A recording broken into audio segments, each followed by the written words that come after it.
Hey, everybody. It is the ShopNotes Podcast. That's right. Your favorite weekly woodworking podcast. Dropping a whole new episode. I'm your host, Phil Huber, joined by Logan Whitmer today. We've sent John on assignment, so we'll catch up with him on another episode. This is episode number 245. On today's episode, we're going to be talking about some updates on some trips that Logan and I have been on. We'll get some viewer and listener feedback from comments and respond to those. We're also going to talk about when it's time as a woodworker to reach out and ask for help about problems that you have in acquiring tools. All that and more on this week's episode. Special shout out to our sponsor. This episode of the ShopNotes Podcast is sponsored by Harvey Industries. Good enough is not good enough. See all of our new tools at harveywoodworking.com. Now, I'm going to jump in here with some comments from the last episode. We talked about a lot of stuff, talked about some metalworking tools and having, based on your shop experience, like you have a space where you can have a significant metalworking work area. Yeah. And I think it's important in any shop that you can have something that where you can kind of dedicate a little corner at least to metalworking. Yeah. Or even a flex space. Like, it doesn't have to be metalworking, but like even like a flex space where it's like, oh, hey, this is the part of my shop that I fix my chainsaw or my weed eater or whatever. Yeah. Right. And because we've talked about in the past having dedicated spaces, that's your woodworking area.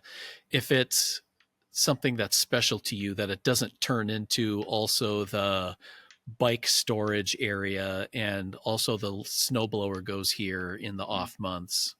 You want to have that space carved out to be something that's for woodworking.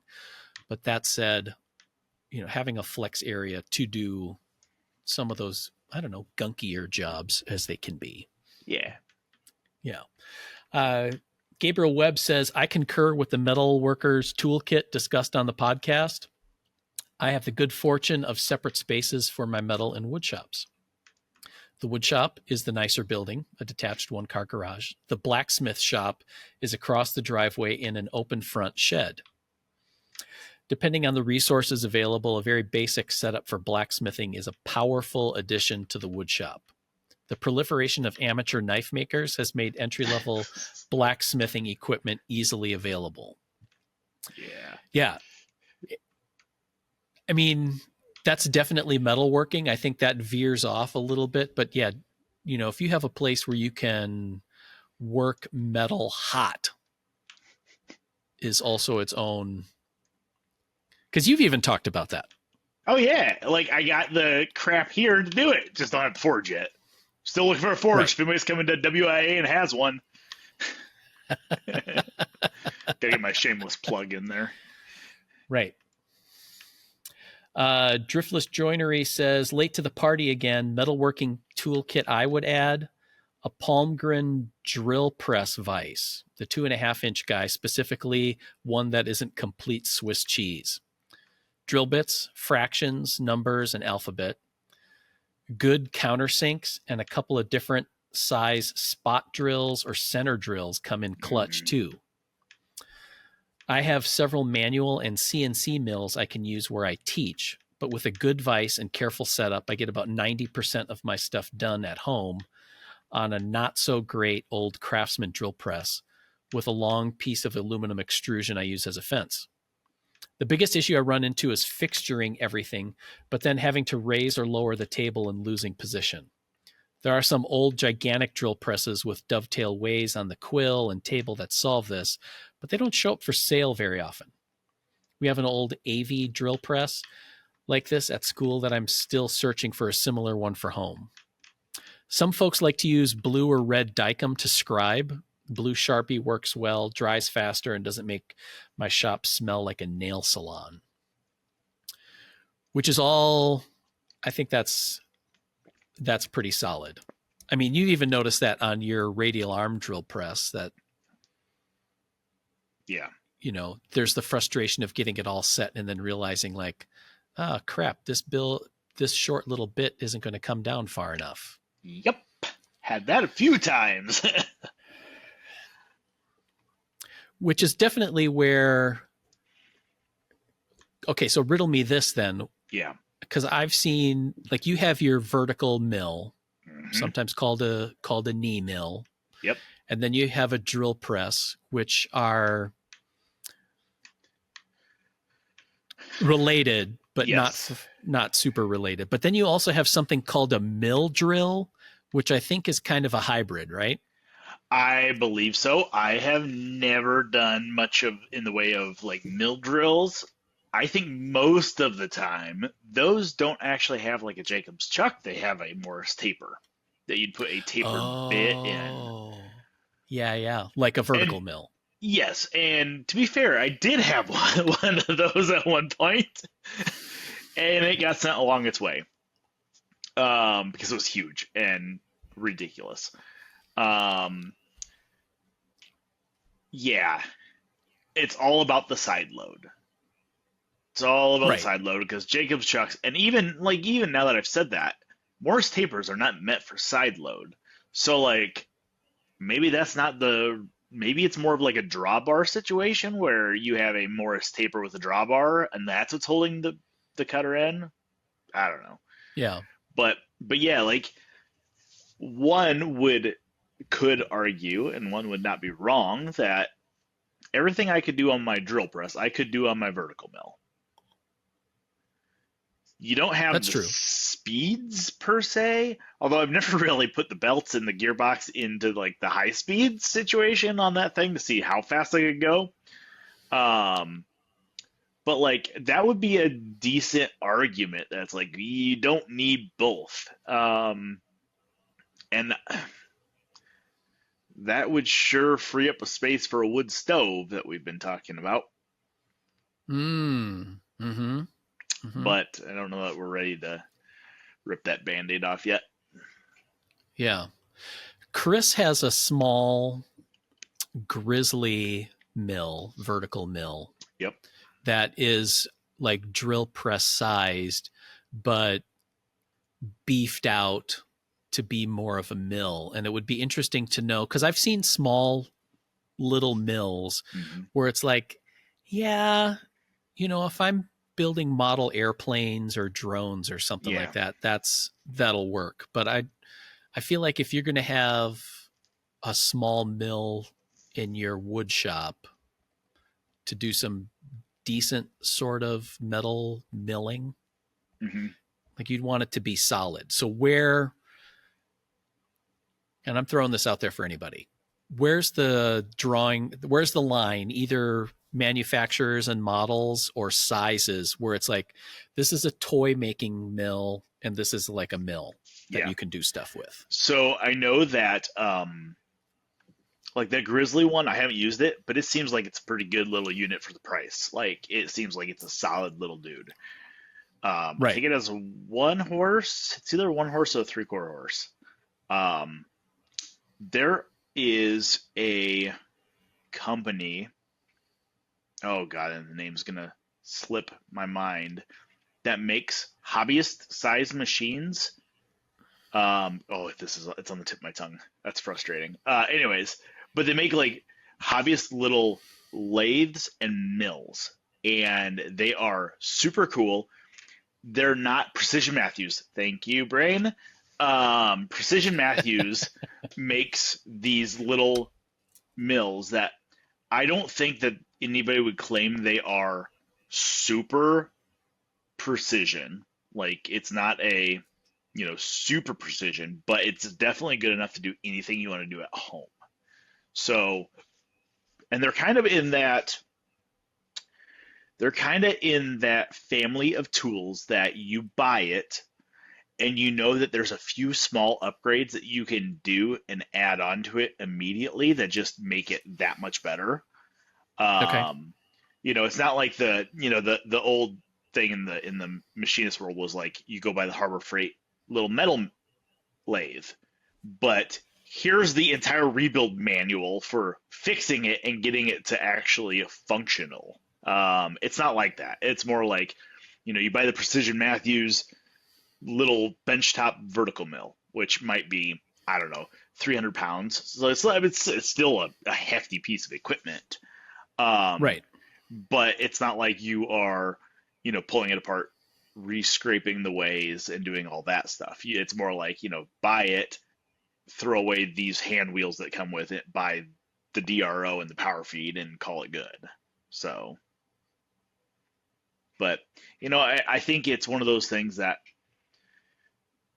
it's almost with metalworking stuff, quality of machine overtakes size in most regards, I think. At least for anything I would be doing. If I was an old farmer that was like, oh, I need to rebuild this tractor tire and I need to put on my vertical mill, which I don't know why you do that, but that's not that's not what I'm talking about. I'm talking about more like most of us, what are we doing with it? Right. That's true. So, I mean, and I think it plays out in the sense of, like a vintage South Bend metal lathe. They made some pretty small ones. Yeah. But those are robust tools. Yeah. Yeah. They got some heft to them. Yeah. IJWT Bot Dad says, I'm somewhat of a noob and have aspirations to reface our kitchen. After really thinking about it and checking out a lot of videos, the drawers will need to wait until I feel like I won't spend a month on each drawer. And for how much drawer slides are, they should perfectly install themselves. You aren't kidding there, because you're not buying the cheap vinyl ones. Right. Yeah. Master Ranger says Disney Imagineering has to have woodworkers. A woodworkers tour and camp may be a thing that could be arranged if you all have the contacts. He also says drawers are the absolute worst. I feel seen after all this. Yeah, there's a lot of ways that people describe a project where they get all wrapped up in the casework of it or some other decorative detail. And then you get to the end and it's like, now add drawers and doors. Yeah.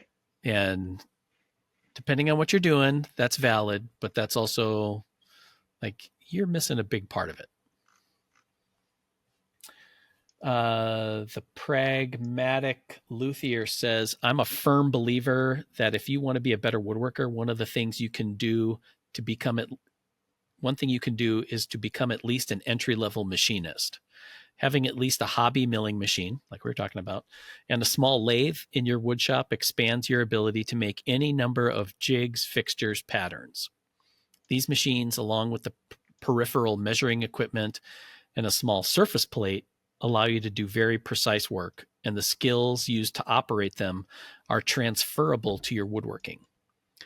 Machinery, particularly with respects to measuring and setup. Besides, the answer to the question, how many machines do you need, is one more. Yep.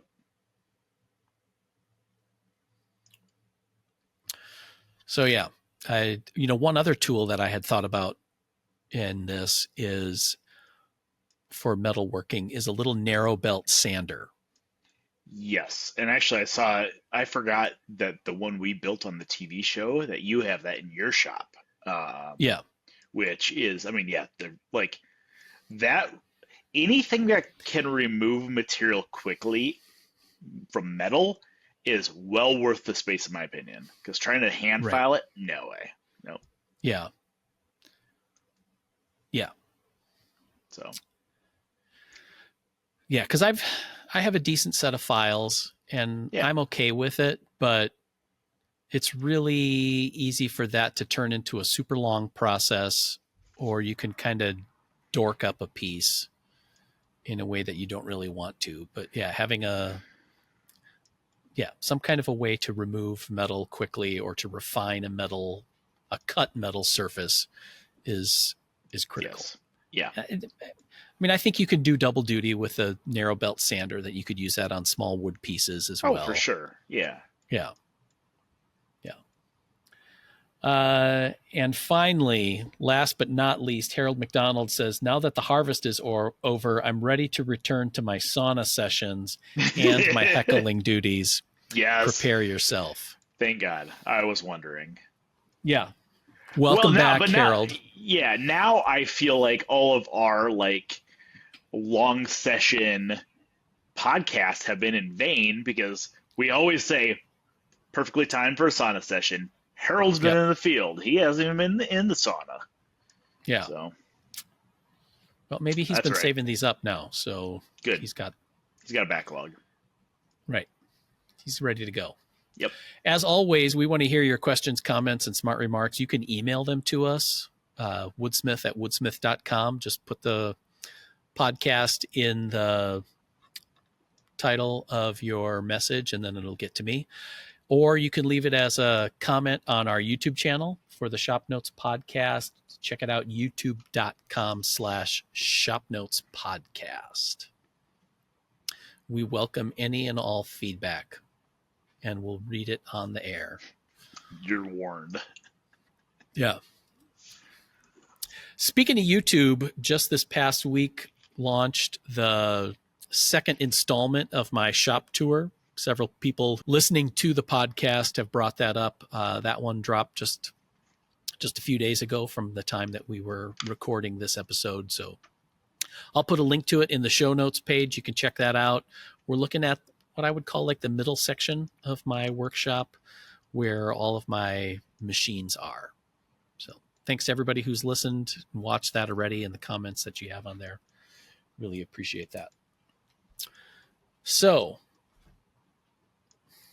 next segment that I want to talk about is to kind of review some of our travels as we're winding down the summer travel season. Mm-hmm. Logan, you were at the Texas Woodworking Festival. I was, yeah. We did one of our ad directors and myself did a trip quick to Central Ohio just to visit a couple people. And then we jumped on a plane and headed down to Austin, Texas. And if anybody knows me, Texas is my favorite state in the union. Not a huge fan of Texas for no reason in particular, other than it's just a hot, dry state.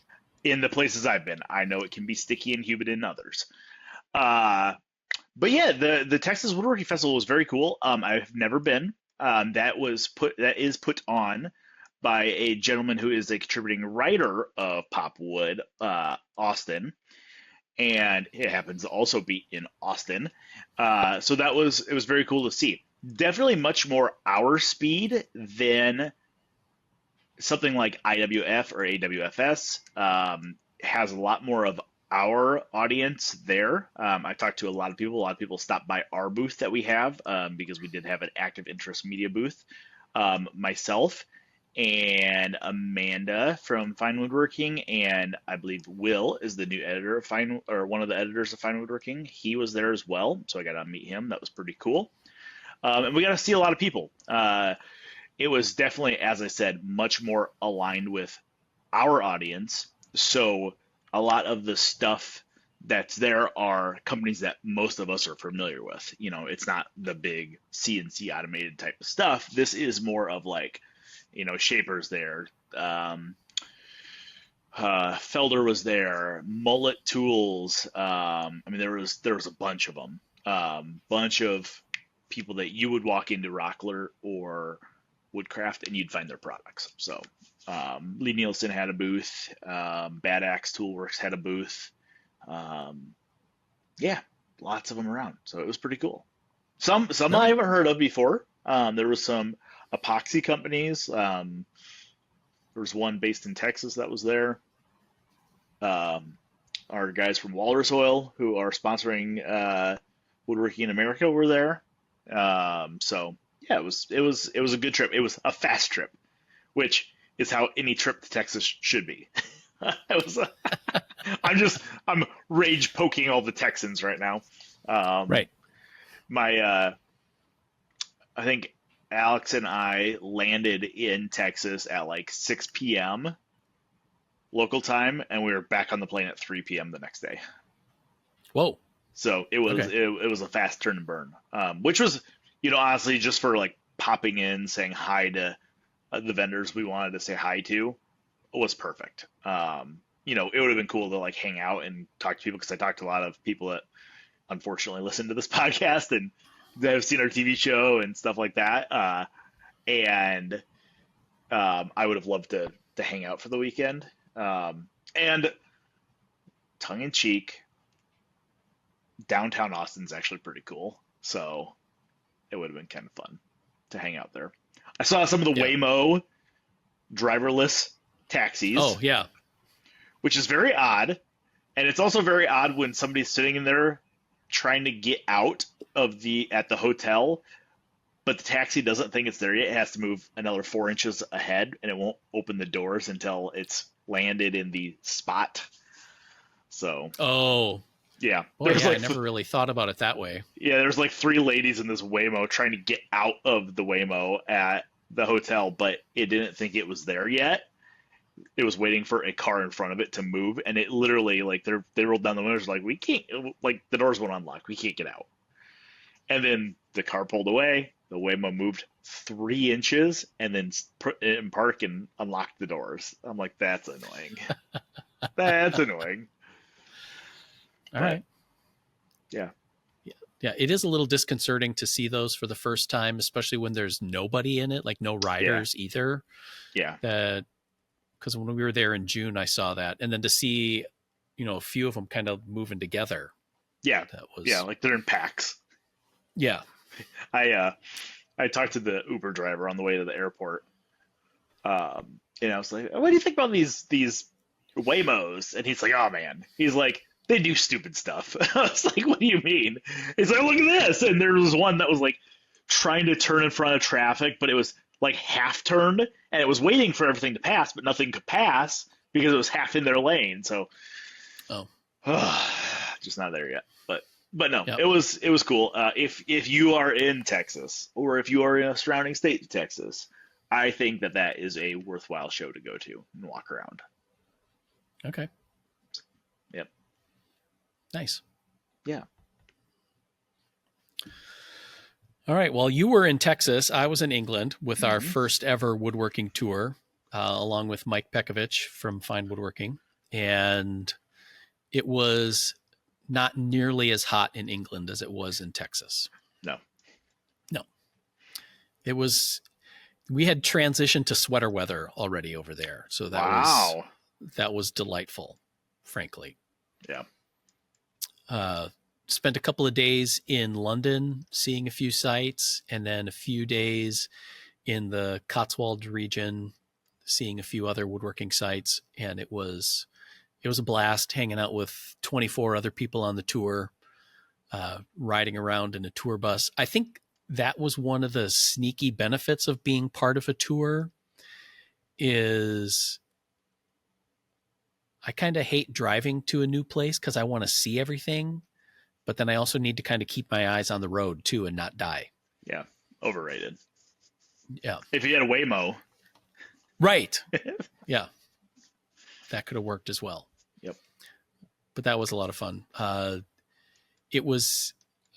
know we kind of talk about it a lot, but there is something to be said for seeing furniture in real life rather than just simply by photos. Yeah. Because with a photo, whatever is important to the photographer is what you're going to see. Mm-hmm. And that might not be the same as what's important to you. Correct.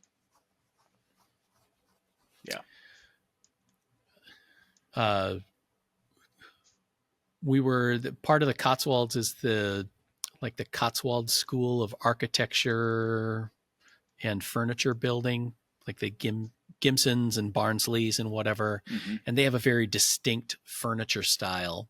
And one detail that I have never seen explained and didn't really know existed was that a lot of the case pieces, not just by the Barnsleys, but by another guy, Gordon Russell, was the case pieces were joined with finger joints.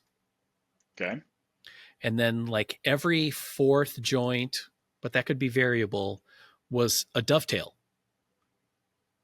Okay. So it was like this finger joint dovetail motif that, and again, it was on pieces that I've seen in books all over, and just, it's never brought up. Yeah. I wonder why that is. Yeah. Like, I also want to know how, because the dovetails were spaced in the same kind of increment as the finger joints.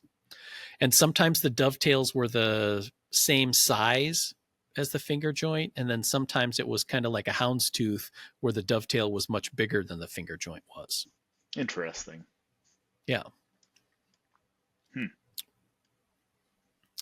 Very curious detail. Yeah. I think it's also, here's something else. In the age of the smartphone, it's really easy to go to a like a historic house or museum or something like that and see cool stuff. And then you just take a bajillion photos of it, of the things. Yeah. Which I think there's some value to. But one of the places that we were really excited about seeing, as we were walking in the door, they're like, oh, BTW can't take photos, can't touch any of the pieces. And it's a little like having your crutches kicked out from you. It's like, now what? Yeah. What are we supposed to do now? Yeah. Yeah. How do you take in what you see, that you came to see? Because it was basically like the English arts and crafts version of the Gamble House. Mm-hmm. Architect designed the same place, and then his or a very related firm, the Gimsons and Barnsleys, did all the furniture on the inside. So really wanted to see this place, but now you can't take photos of it. So what do you do to appreciate it? Because there's so much there. It's not like you can just do like the thing that you tell your kids to do, like take a picture with your eyes. Yeah. Yep.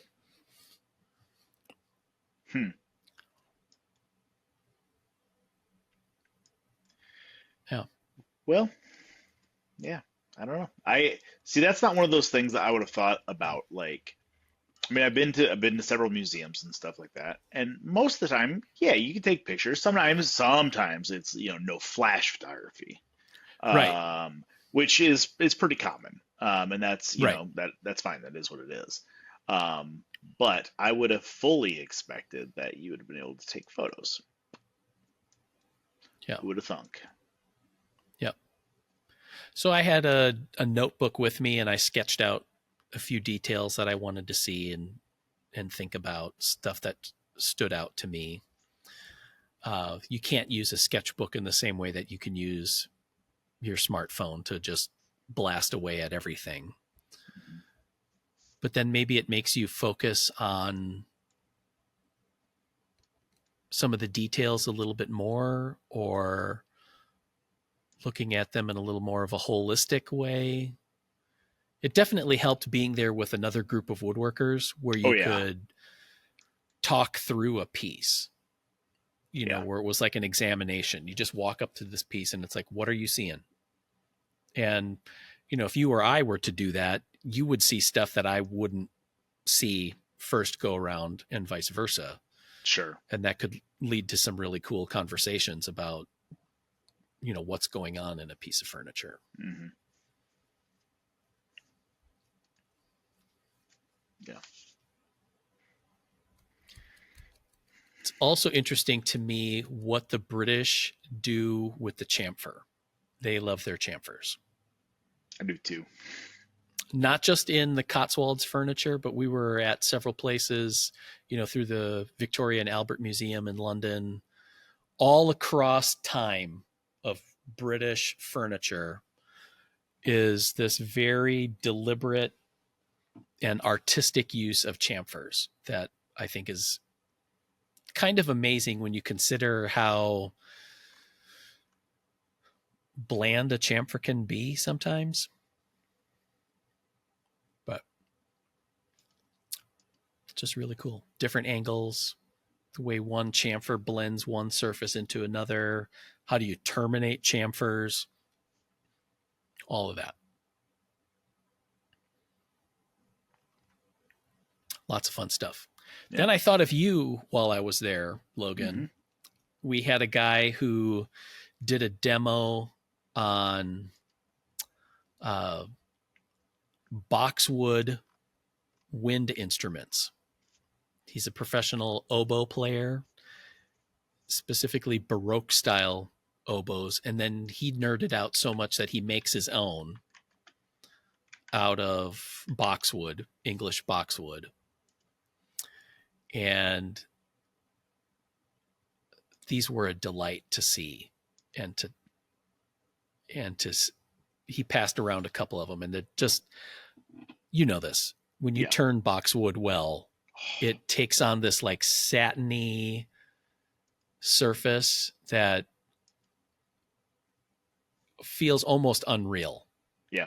It's almost like plastic in the best way. Yeah. Like it's, right. Yeah. Mm-hmm. Were they 3-piece oboes for the most part? Yeah, he actually had several different types because he had made some flutes, not the like side playing flutes, but he had a couple of very, I hate to say primitive because they were well done, but early styles of flutes. Almost like a recorder. He actually did have a recorder too, because apparently that's a real instrument. Yep. Not just a 4th grade music class instrument. And then several styles of oboe that he made, all with different sounds. And then, so he talked about how he's got connected to a guy who we were supposed to meet originally and do a tour of the boxwood plantation. Mm-hmm. But the guy, Hugh Crompton, had recently had surgery, so he was unable to attend. We had a thunderstorm that day, so it just made it a little problematic to be tromping through the woods, even though that would have been cool. Yeah. But this guy, Joel, I'll put a link to him on the show notes page, was super nerdy about boxwood in a way that was contagious and enthusiastic. And I know that not long ago, you had acquired some boxwood from an auction. Yeah, several. I have like 40 boxwood logs laying in the shop.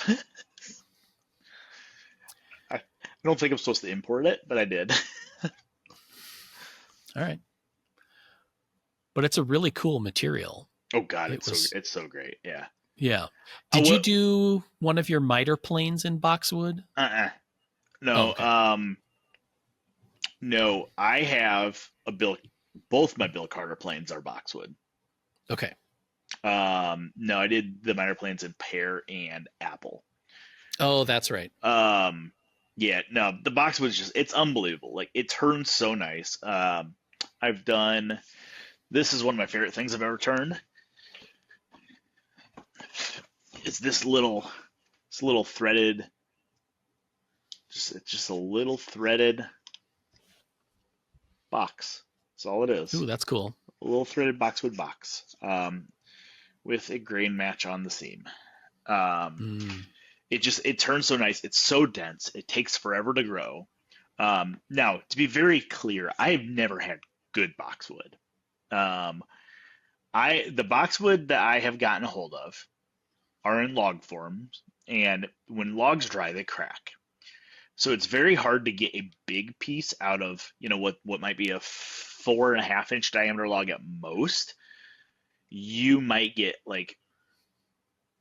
you're going to be hard pressed to get a 2x2 square out of it. So like what Hugh has, he's purposefully sawing these boxwood into blanks. So he's actually able to get good material out of them. Where a lot of what I have is it's like, a tree surgeon in the UK was taking down a boxwood hedge and somebody threw it in their trunk and carried it away, and that's what I have now. Right. So Yeah, it's a little different. But yeah, it is a wonderful, wonderful material.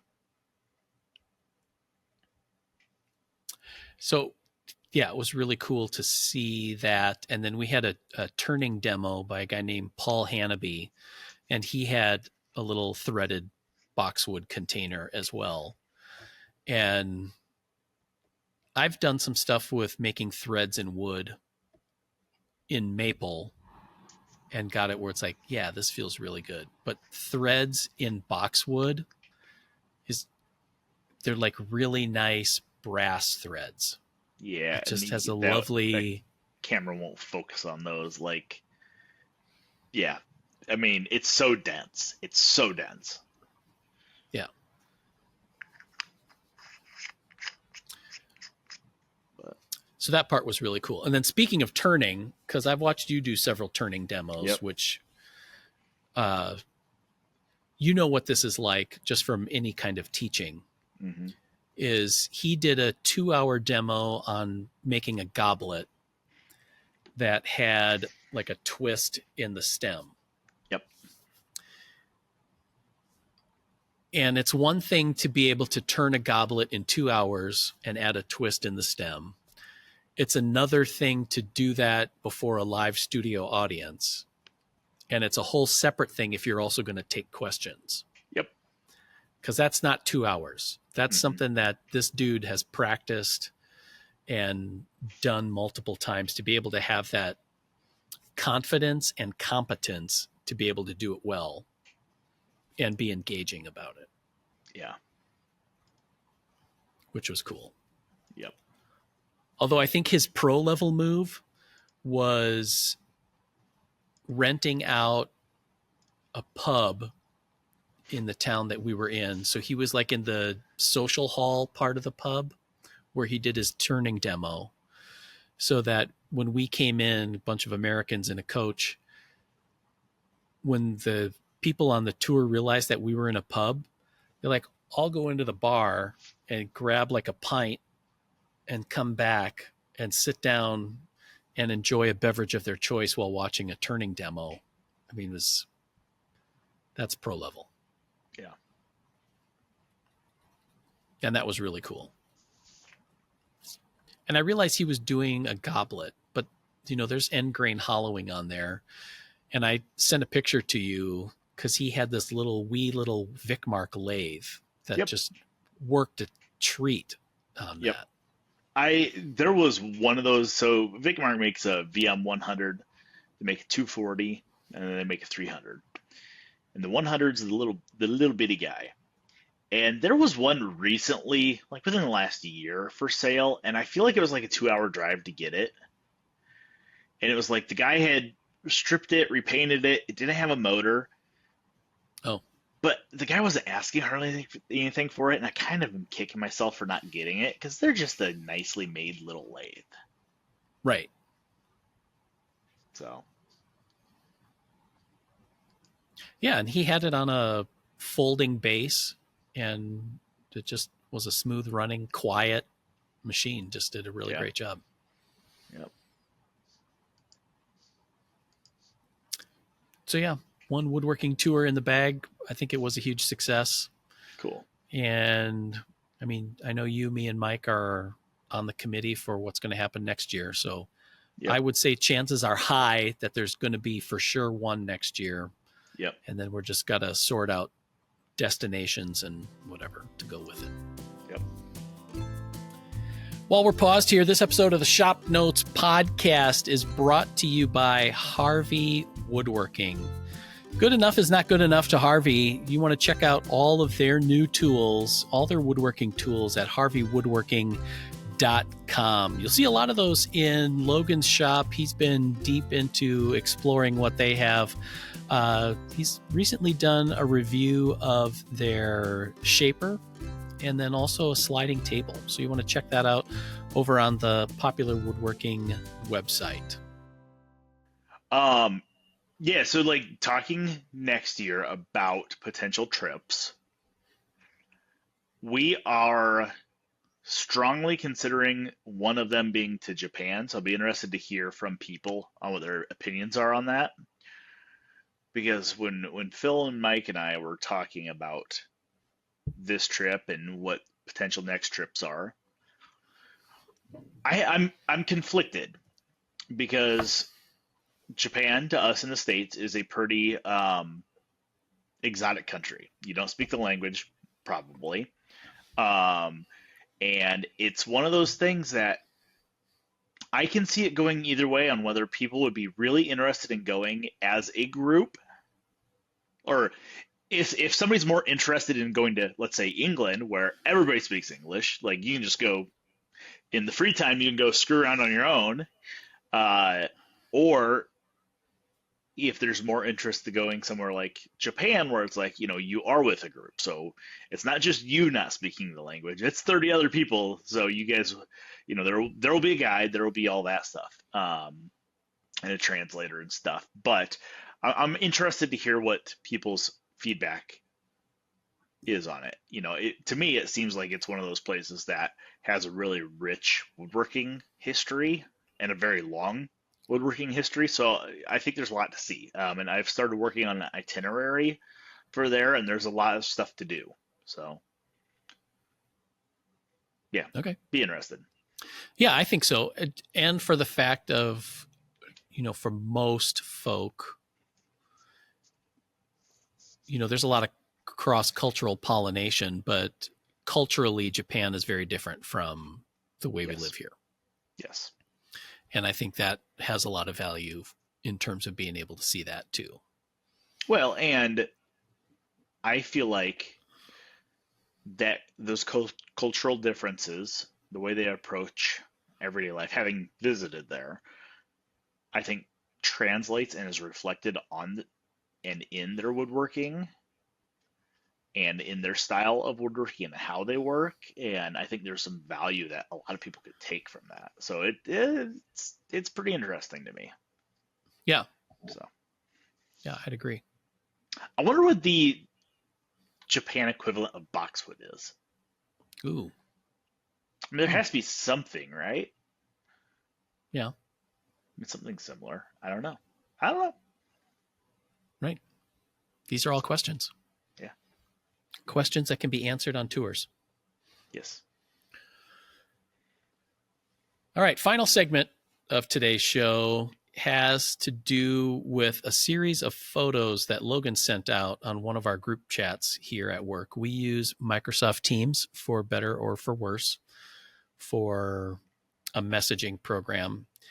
And Logan, you sent out what can only be described as a cry for help last night. So that's what I was trying to clarify with you. Because I sent pictures of something that was for sale in the Not local far Des Moines away area. Nope. Yeah. A 30-minute drive from the trailer rental place. How do I know that? Because I went and did that this morning. And I said I was going to go pick it up. And Phil's first thing was congratulations. And I said, Phil, I don't know if this was a congratulations or a cry for help, like a cry for an intervention. Right. I mean, the Now, price is right on it. Yes. Now let's be okay. I'm trying to step back, remove my emotions out of this. What I bought was not a machine. Okay. Nope. It is from the Handy Manufacturing Company. And it was on Facebook Marketplace described as a furniture clamp or a furniture press. They called it a furniture press. And when I saw the photos, I'm like, that looks like the biggest ass veneer press I have ever seen. Except it's not a veneer press. It's not a veneer press. So I Googled, by Google I mean go to my second favorite website in the world, vintagemachinery.org, and I pull up the manufacturer page for the Handy Manufacturing Company out of Chicago, Illinois. And sure enough, their catalog from 1937 shows this thing as a furniture press. The best way to describe this thing is an 8-foot long cast iron veneer press with a 35-inch hand wheel to move one of the 4-foot by 3-foot platens in and out. So this thing is meant so you could put an entire furniture case inside of it, spin the wheel, and it clamps the entire thing end to end. So like instead of like, squeeze. Like so instead of like 8 clamps, you just need this big one that's 2,000 pounds. Now, for my mansplaining I'm practicing this for when I get inside to explain this to my wife in a little bit. Right.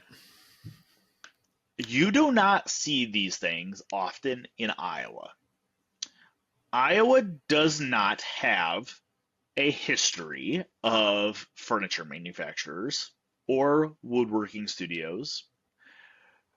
What we have are corn and soybeans. Right. And pigs and chickens. Yeah. Now, historically, some of the river towns like Dubuque used to be like the top manufacturer of millwork. Yes. Burlington, Iowa, I believe, was the lumber capital of the United States for a long time. Yeah. Because logs would float down the river. But that's the other side of the state. That's like a different country. Okay. And it's also totally different woodworking because it's just long sticks. Oh, yeah. Yeah, they're just rafts of logs floating down the Mississippi. Yeah. Now, the lady was asking $100 for this thing. And I'm like, you know what? I just spent $100 on coffee for the shop here yesterday. Like, this is way cooler than that. And Nate can't drink it all. Right. So, like, I'm like, for $100, I have to, like, there is $400 in scrap in this thing if it's busted, right? Right. Because and Phil has the page I sent him out of the thing. It says approximate weight is 2,150 pounds. So if this thing weighs a ton, that's like $350 in scrap. Right. But this thing is so cool. Yeah, because it's old enough where the industrial design on it, like the castings on the hand wheel and on the platens themselves, it's just pretty. It is very cool. One of our other guys, Ben, messaged me something this morning, and I said, well, I'm going to be out this morning. I'm picking something absolutely unnecessary up. And I sent him the pictures. And he's like, hold on. That catalog page, the very first line says, this is an absolutely necessary item to have. And it does. I'm like, dang it. So, like, the only thing wrong with this thing, everything moves on it. Oh, does and it really? Rotates. Oh, yeah, and it rotates. So, like, the entire thing, instead of standing, like, where you put, like, a case in, legs down, you can clamp it, but then you can flip the entire thing upside down to work on the bottom or work on the top. So it was like one of those things, like, you had a craftsman in a furniture company, let's say in Grand Rapids, Michigan, building desks. They clamped it up, and they had to start working on the feet.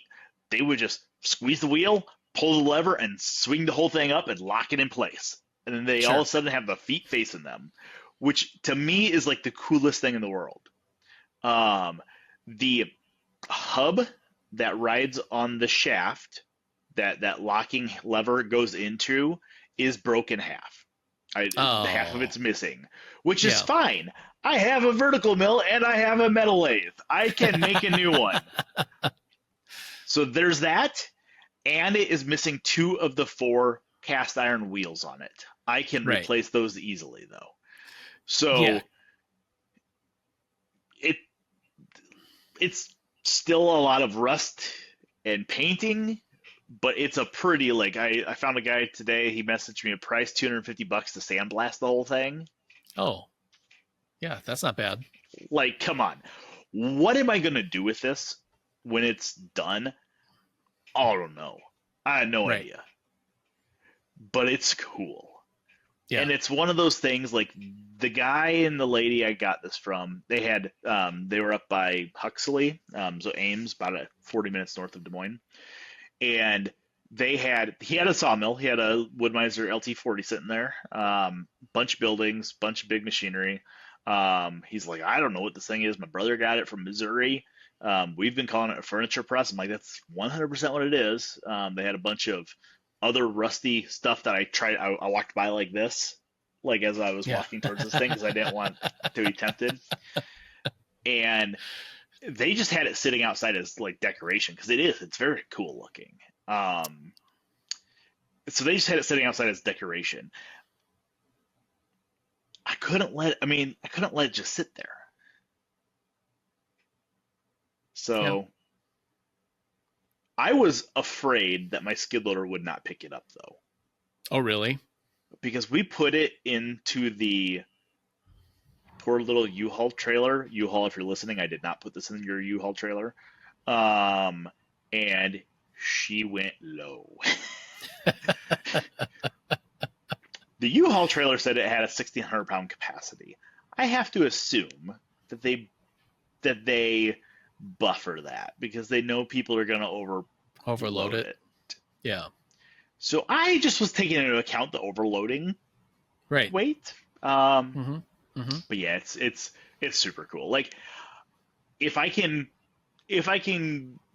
put some wheels on it, I know the problem is the wheels are fixed, so they're all four fixed in the same direction. Oh, so it's So not it's like, how do you spin it? Right. I don't know. But if I could get it where I could roll it in and out of the shop, it would just be cool to just use it. You know, I don't Oh, yeah. know. Yeah. Or what I thought was really cool and what makes this interesting, and it's not just a squeezer. I mean, it is a squeezer, but handy when they manufactured this. So the patent date on it is March of 1920. Hmm. When they made this thing, the platens are pre-drilled with a bunch of holes for attaching fixtures to. Oh, okay. So when I was kind of trying to decide, when I was trying to talk myself out of buying this thing Right. via Googling other people that have them, which there are not many around, which did not help the case. I found a couple that were up for auction from furniture companies that were going out of business and stuff, and they all had fixtures attached to them. So like people were like clamping chair parts, or they were doing bent lamination, or they were using it for steam bending, where they put a male and female mold in and just crank the snot out of it. I know. So that's where I'm like, okay, I can't let this thing not come Right. home with me Yeah. for $100. Come on. Yeah. Well, I mean, because right. I mean, it is big. Like, there's no two ways about it. This thing is bigger than a jointer I just got rid of. Yeah. But there's definitely a visual appeal to it. And like you said, you know, it's not just a clamp. Like if you can fixture it up and you were doing it for stuff that you were doing repeats of. Yeah. And and maybe that's where it, you know, I don't want to be in the production furniture business.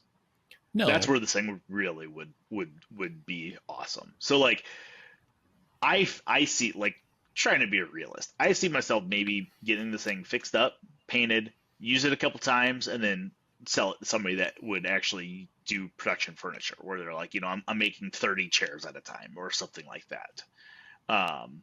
That's what I guess there's just a need in me to save some of this stuff, where it's like I would rather not have this thing just sit outside and rust away because it's super cool. Nobody makes those anymore, right? Like, can you go buy something that will clamp together an entire workbench base at once? I don't think so.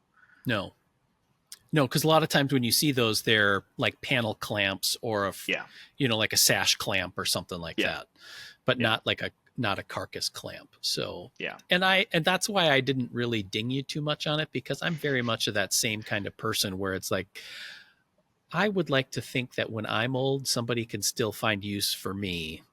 And Yeah. then it's like, Yeah. there's, just because it's old doesn't mean that it's not useful. And yeah, there's also a playful element of it Oh where yeah. it's like, let's be honest, $100 to some people is a lot. To other people, it's not much. Yeah. For a lot of us in this day and age, we've all spent $100 dumber. Oh yeah. Yeah. Than So this. yeah, I mean, and it's one of those things where it's like, it's worth like $100 is me taking my family to the movies twice. I'm gonna get way more enjoyment out of this thing than taking my family to the movies.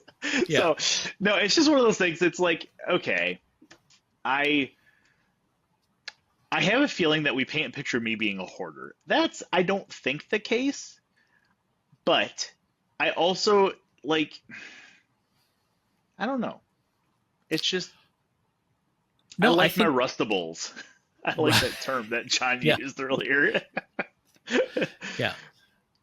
I like that because I think one of the things that attracts me to woodworking is the spirit of curiosity or experimentation or playfulness.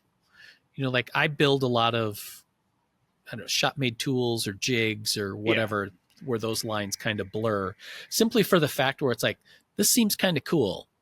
And if I can do Yeah. that myself, like, now I've learned something about this, about myself, how I want to work with it. Do I necessarily keep all of those things? No. A lot of times I'll give them away to somebody else who can find a use for it or whatever. But I think, yeah, like, you're definitely not a hoarder because you've gotten stuff in, found some enjoyment out of it, or realized like that's Yep. just not It's gone. your deal. And then you just send it back out into the universe for somebody else to enjoy, probably in much better shape than what you found it in. Hopefully, yeah, hopefully. Yeah. And like, to be honest, a portion of my thought last night as I was looking at this thing was, okay, I don't really need another project. It's not a huge one though. If I pay somebody to come out and sandblast it for $250 and all I have to do is spray a coat of paint on it, I can spray a coat of paint in a day. Right. But in reality, what I was looking at is those platens are freaking huge and they're cast iron. Like, even if, like, I didn't know what type of shape this was in, I didn't know if anything moved, I didn't know if it was missing parts. All I saw was one or two photos of it. What I'm looking at is those platens are huge. They make really cool, like a welding table or something if it's broke. You know what I mean? Right. There's big I-beams on it. Like, the entire construction of this thing's made of like an 8-inch square I-beam. I can always find a use for that. And the thread, the Acme thread that moves the platen in and out, is a 2-inch diameter Acme thread. Whoa. Like, it's huge. And I'm like, I can find something to do with that. So at that point, I was almost buying it for parts, but it's cool enough that I'm like, I'm not going to part this thing out. I'm going to sandblast this MFer and paint it. Yeah. So, and then I have to at least glue one thing up with it before it goes back into the wild. Right. So right now it is sitting in the healing weeds outside. So hopefully the healing weeds do their business and fix some of the things on it that are missing, which aren't many. Yep. So yeah. But like you said, like there's no motor that you have to tear apart. Nah. There's no big cutter head that you have to replace. There's no bearings. Yep. Yeah. This is all pretty simple stuff. So yeah. And honestly, the way it sits, I could go throw something in it and squeeze it together if I wanted to. Oh yeah. Like it's usable. It is a little there. Some of this early industrial stuff, you're like, oh, this was before OSHA really cared. Because this thing weighs 2,000 pounds. It is 8 foot long. I rented a 9 foot trailer and it barely fit. But width wise, the cross section is only like 18 inches. Oh, really? And It's that narrow? And it's very top heavy. Well, I take that back. The platens are 36 inches, but the base is maybe 24. Like, oh, yeah. So like, I'm like, there's not a real big base on this thing. Like, it looks like the base needs to be like twice as wide as it is. And I think it's meant so it can roll next to other, like if you had a fleet of these things that you were gluing up cases at once, all at once, Right. You could get them tight together and stuff. But I'm like, man, I hope my kids don't go play on this thing because it looks like it could tip over pretty easily. So, Yeah. yeah, Super cool. yeah. All right. So there's a question. What is your weakness when it comes to tools? Vintage tools, hand tools, the unusual and weird, wild kind of stuff? Let me know. You can send that to woodsmith@woodsmith.com. Leave it in the comment section on youtube.com/ShopNotes Podcast. Special thanks to Harvey Woodworking for sponsoring today's episode. And we will see you next time, everybody. Peace out.